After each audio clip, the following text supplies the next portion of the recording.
క్రైస్తవులు పెళ్ళిళ్ళు చేసుకునేటప్పుడు వారి ఇళ్ళ దగ్గర పచ్చగా పందిర్లు వేసుకొని ఉంటారండి.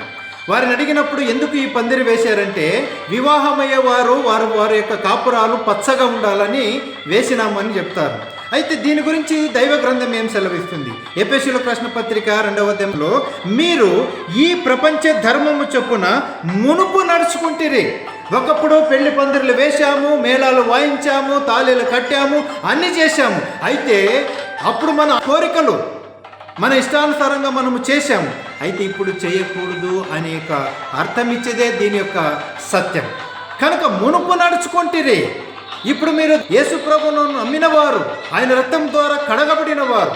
యోహాను రాసిన మొదటి పత్రిక 2వ అధ్యాయం 17వ వచనంలో మనం గమనించినప్పుడు, ఈ లోకమును దాని ఆశ గతించిపోవును, దేవుని చిత్తము చేయవాడు శాశ్వతముగా బ్రతుకుతాడు అనేటువంటి మాటను చూస్తున్నాం. కాబట్టి ప్రియమైన దేవుని బిడ్డలారా, కాపురాలు పచ్చగుండాలంటే లేఖన సత్యాలను గైకొని మనము నడుచుకోవాలి.